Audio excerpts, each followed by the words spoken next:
ایک چھوٹا سا عمل مگر اس کا اجر اتنا بڑا کہ سن کر انسان حیران رہ جائے۔ مگر آج کی بات کسی عمل کی نہیں، آج کی بات اس وعدے کی ہے جو اللہ نے اپنے سب سے محبوب شہروں کے ساتھ کیا ہے، اس وعدے کی جو کسی اور شہر کو نہیں دیا گیا، اس وعدے کی جو انسانی تاریخ کی سب سے بڑی آزمائش میں بھی نہیں ٹوٹے گا۔ جب دجال پوری زمین پر چھا جائے گا، جب اس کا فتنہ ہر شہر میں پہنچ جائے گا، جب کوئی ملک نہیں بچے گا، کوئی قوم محفوظ نہیں ہوگی، جب آسمان سے بارش دجال کے اشارے پر ہوگی اور زمین سے فصل اس کی مرضی پر اگے گی، اس وقت بھی دو شہر ایسے ہوں گے جن میں وہ قدم نہیں رکھ سکے گا، مکہ مکرمہ اور مدینہ منورہ۔ آئیے آج یہ سمجھتے ہیں کہ یہ کیوں اور کیسے، اور اس حقیقت کا ہماری زندگی سے کیا تعلق ہے۔ پہلے احادیث کی طرف آتے ہیں۔ صحیح بخاری اور صحیح مسلم میں نبی کریم صلی اللہ علیہ وسلم نے فرمایا کہ مدینہ کے ہر راستے پر فرشتے صف بستہ کھڑے ہوں گے۔ دجال مدینہ کے قریب آئے گا مگر داخل نہیں ہو سکے گا، وہ باہر کھڑا رہے گا اور مدینہ اپنے اندر سے 3 بار کانپے گا۔ یہ کانپنا عام زلزلہ نہیں ہوگا۔ نبی کریم صلی اللہ علیہ وسلم نے فرمایا کہ اس کانپنے سے مدینہ کے تمام منافق اور وہ لوگ جن کے دلوں میں بیماری ہے وہ سب باہر نکل آئیں گے۔ جیسے لوہار کی بھٹی چاندی کا میل باہر پھینک دیتی ہے، ایسے مدینہ اپنے اندر سے تمام آلودگی باہر نکال دے گا، اور جو باقی رہ جائیں گے وہ خالص مومنین ہوں گے۔ یہ مدینہ کا وہ خاصہ ہے جو کسی اور شہر کو نہیں دیا گیا، وہ خود اپنے آپ کو پاک کر لے گا۔ اب یہ سمجھتے ہیں کہ آخر مکہ اور مدینہ کو یہ خصوصیت کیوں ملی۔ مکہ مکرمہ وہ شہر ہے جس کو اللہ نے اپنا گھر بنایا۔ کعبہ مقدسہ وہ پہلی عبادت گاہ ہے جو زمین پر تعمیر کی گئی۔ یہ وہ شہر ہے جس کی طرف دنیا بھر کے مسلمان 5 وقت رخ کرتے ہیں۔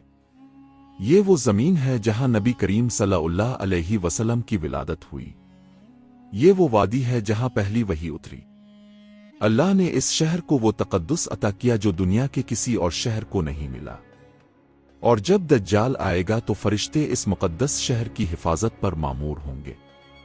دجال قریب آئے گا مگر وہ پاک زمین اسے قبول نہیں کرے گی۔ اور مدینہ منورہ، یہ وہ شہر ہے جسے نبی کریم صلی اللہ علیہ وسلم نے اپنا گھر بنایا، جس کی زمین میں اب صلی اللہ علیہ وسلم کا جسم مبارک آرام فرما ہے، جس کی ہوا میں اب صلی اللہ علیہ وسلم کی مبارک سانسوں کی خوشبو ہے۔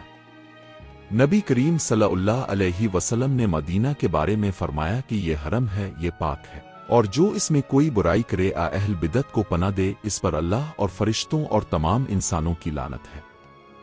یہ شہر اتنا پاک ہے کہ دجال جیسی ناپاک ہستی اس میں قدم نہیں رکھ سکے گی۔ مگر اب ایک سوال جو بہت اہم ہے اور جس کا جواب بہت کم لوگ جانتے ہیں۔ جب دجال مدینہ کے باہر کھڑا ہوگا تو اس وقت مدینہ کے اندر کیا ہوگا؟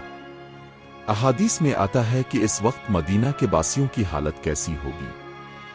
دجال باہر کھڑا ہوگا اور اس کے ساتھ 70,000 لوگ ہوں گے۔ وہ مدینہ والوں کو بھی اپنی طرف بلائے گا، اور اس وقت مدینہ کے کچھ لوگ جن کے دلوں میں نفاق ہوگا وہ باہر نکل آئیں گے۔ وہ سوچیں گے کہ باہر دولت ہے، بارش ہے، آسائش ہے، اور یہ سوچ انہیں مدینہ سے باہر لے جائے گی۔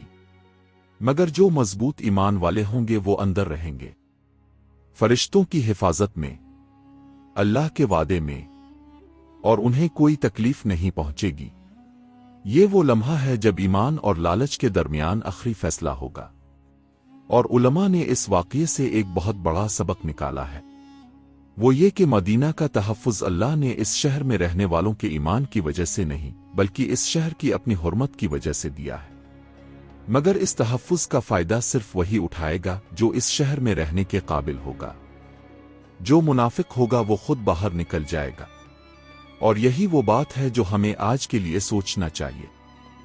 کیا ہم اپنے آپ کو مدینہ منورہ کے رہنے کے قابل بنا رہے ہیں؟ کیا ہمارے دل میں وہ ایمان ہے جو اس شہر کی حرمت کا حق ادا کر سکے؟ کیا ہم وہ لوگ ہیں جو دجال کے لالچ کو ٹھکرا کر اللہ کے وعدے پر بھروسہ کریں گے؟ اب ایک اور پہلو کی طرف آتے ہیں جو بہت دلچسپ ہے۔ نبی کریم صلی اللہ علیہ وسلم نے مدینہ میں رہنے اور مدینہ میں وفات پانے کی بہت فضیلت بیان فرمائی۔